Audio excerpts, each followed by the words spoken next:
Good morning, loves. This morning I want to talk about how grateful I am for recent diagnosis. So on June 9th, I actually went to my ophthalmologist who told me that because I'd been having some issues with my eyes, and long story short, she told me in the nicest way possible, you need to go to the eye emergency room as soon as possible. So I did. I live in the suburbs of Philadelphia, and I went to Wills Eye in this city. I'm very grateful to live so close. And I got a diagnosis of IIH, which is idiopathic intracranial hypertension. Basically, I have a lot of the cerebrospinal fluid in my brain is under a lot of pressure.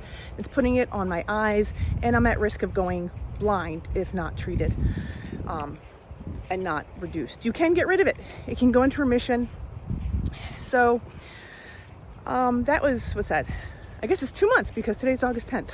So it was devastating to me, but I said, you know what, there's got to be something good in here because life is always happening for me and not to me.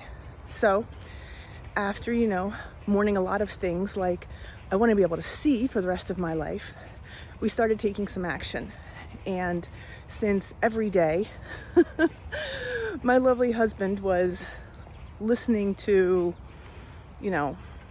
basically me cry, I was like, all right, I need to get just somebody to talk to because you can't be my only support. This isn't fair.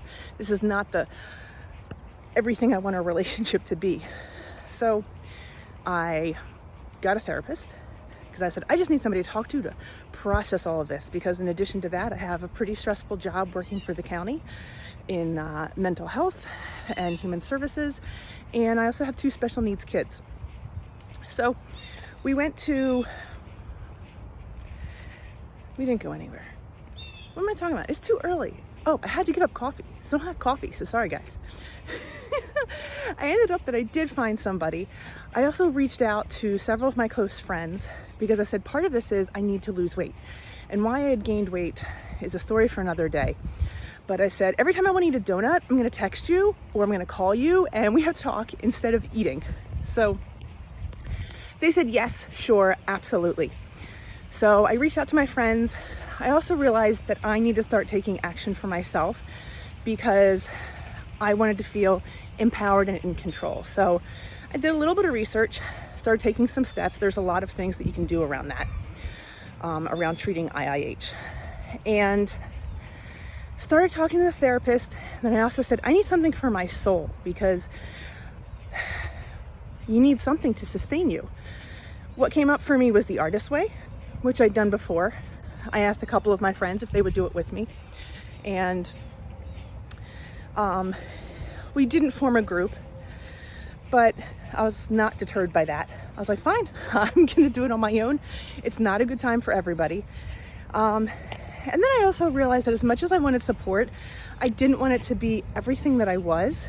So I just started making changes on my own, writing morning pages every morning, going through the artist way, and amazing things started to happen. I stopped crying. I started to feel empowered. I started to realize that I'd been holding myself back from a force acting in my life that could really change it. And being more playful, being more open to change, being more willing. Last week, on a whim, I signed up for the Time to Thrive Challenge with Tony Robbins and Dean Graziosi. And it was amazing. I would have never signed up for anything like that. But I had the idea that, you know what? All of these things I've been working on with the artist's way and all of the steps that came before it, there's something up above me right now. Hello, airplane. There's something really great inside me that my creator put in there that I need to let out. And if I don't honor it, and if I don't nurture it, then I'm doing a disservice to myself and my creator. That's not why I was made. So using that framework has been super helpful. And after finishing the challenge last week, I feel so much more confident. I feel so much more alive. I feel like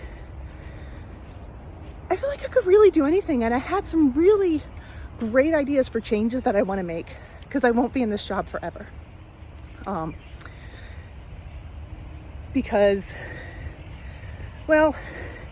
there's something else that's always been close to my heart that I want to do, and I'm working on it now. So those of you who know me really well know that it's probably all about woo, and it's totally about woo, but I'm not quite ready to talk about it yet. So I just want to point out that you can make something awesome out of something that originally you think is a prison. Like originally I was like, oh my gosh, I won't be able to go out in the heat. You know, I can't fly. There's a whole bunch of I can't. And after I got some support and I got some help, I was like, no. Actually, before that, I said, no, this is not what it's going to be. I'm going to get all the support that I can so that I can accomplish what I want, which is to get it into remission, have it stay in remission, never come back, and, you know, do everything I can with the life that I have. Because I'll be honest, I've been coasting and I've been in survival mode. And that's not what God wants for me. And it's not what God wants for you, because you are made divinely as well. So I hope this gives you some inkling that there's hope out there for you. And I love you. And I'll see you in another video. Love you.